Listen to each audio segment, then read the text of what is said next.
Hello friends, நான் உங்கள் சங்கீதா ஆனந்த்.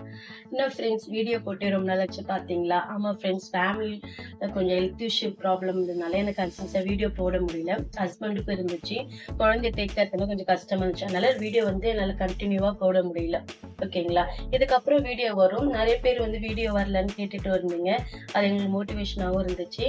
இதுக்கப்புறம் கண்டிப்பாக சேனலில் கன்சிஸ்டாக வரும் நம்புகிறேன். அதுக்கு கீப் சப்போர்ட் பண்ணுங்கள் தொடர்ந்து இது மாதிரியே. இன்னைக்கு என்ன ரெசிபி பார்த்தீங்கன்னா, வெயிலுக்கு ஏற்ற மாதிரி ஜில்லுன்னு ஐஸ்கிரீம் போடலான்னு இருக்கேன். வாங்க நம்ம வீடியோக்குள்ள போகலாம். இப்போ பார்த்தீங்கன்னா ஐஸ்கிரீம் தேவையான பொருள் பால் இருக்கு. 1/2 லிட்டர் பால் கொதிக்க வச்சிருக்கேன். தேவையான அளவு சுகரு, ஒயிட் சுகரை இதுக்கு பார்த்தீங்கன்னா பிஸ்கெட், எந்த பிஸ்கெட் நீங்கள் யூஸ் பண்ணிக்கலாம். பிஸ்கெட் எடுத்திருக்கேன். அப்புறம் பார்த்தீங்கன்னா கொக்கோ பவுடர் இல்லை காஃபி பவுடர் கூட ஆட் பண்ணலாம்னு சொல்கிறேன். நம்ம கொக்கோ பவுடர் நம்ம வீட்டில் இருந்துச்சு, நம்ம அதை எடுத்துக்கிட்டோம். அவ்வளோதான் இது இன்கிரியன்ஸ். இதை வச்சு தான் நம்ம பண்ண போகிறோம். பிஸ்கெட் நம்ம இந்த ஐஸ்கிரீம் ரெடி பண்ண. இப்போ பிரிட்டானியா பிஸ்கெட் எவ்வளோ உங்களுக்கு அளவு வேணுமோ நீங்கள் அந்த அளவுக்கு ஆட் பண்ணி. எனக்கு இந்த அளவு போதும். 1/2 லிட்டர் பாலுக்கு தேவையான அளவு பிஸ்கெட்டு.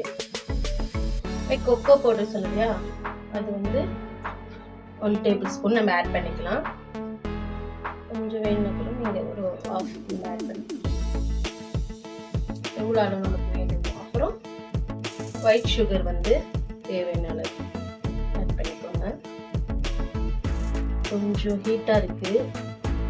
இதை நம்ம நல்லா மிக்ஸ் பண்ணி விட்டு பிஸ்கெட் நல்லா ஊறி அதிலே இதாகிடும். இந்த கொக்கோ பவுடர் எல்லாமே கொஞ்சம் கட்டியாக இருக்குது. நம்ம மிக்சியில் போட்டு எப்படி இருந்தாலும் நம்ம பீட் பண்ண போகிறோம் இல்லையா, அதில் இதெல்லாம் கொஞ்சம் இதாகிடும்.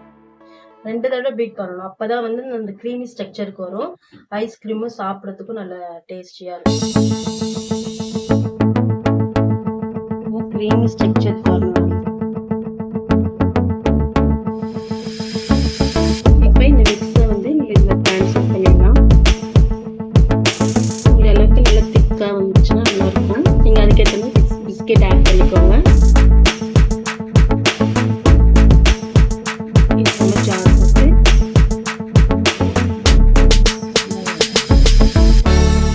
இப்போ பார்த்தீங்கன்னா மிக்ஸில் அரைச்சோன்னே இந்த கன்சிஸ்டன்சி வந்துச்சு. எப்படி வந்திருக்கு பாருங்க. ஐஸ்கிரீம் மாதிரி க்ரீம் ஸ்ட்ரக்சர் வந்துச்சு. இப்போ இதை நம்ம ஃப்ரீசரில் வைக்கணும்.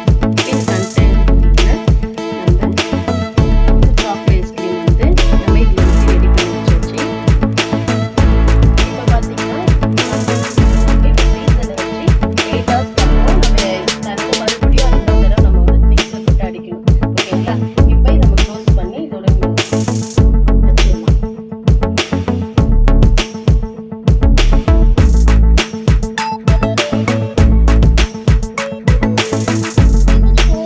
இப்போ பார்த்தீங்கன்னா 8 ஹவர்ஸ்க்கு அப்புறம் ஃப்ரீசரில் வச்சு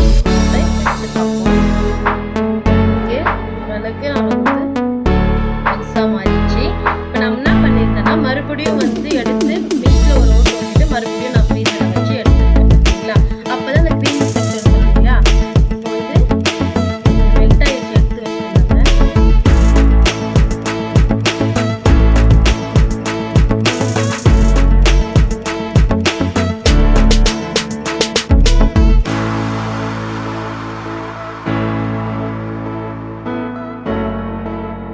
கொஞ்சம் வெளியே எடுத்து வச்சதுனால மெல்ட் ஆயிடுச்சு லைட்டா. இப்போ பார்த்தீங்கன்னா வெயிலுக்கு ஜில்லுன்னு ஐஸ்கிரீம், சாக்லேட் ஐஸ்கிரீம் ரெடி ஆயிடுச்சு. நீங்களும் வீட்டில் இது மாதிரி ட்ரை பண்ணி பாருங்க. எப்படி இருக்குன்னு கமெண்ட் பண்ணுங்க. அவ்வளோதான் ஃப்ரெண்ட்ஸ். இந்த வீடியோவில் எதனா தப்பு எதனா இருந்துச்சுன்னா கமெண்ட்ஸில் சொல்லுங்க. நெக்ஸ்ட் வீடியோவில் வர மாதிரி பார்க்கலாம். ஓகேங்களா? அவ்வளோதான் ஃப்ரெண்ட்ஸ். இந்த வீடியோ உங்களுக்கு பிடிச்சுன்னா லைக் பண்ணுங்க, ஷேர் பண்ணுங்க.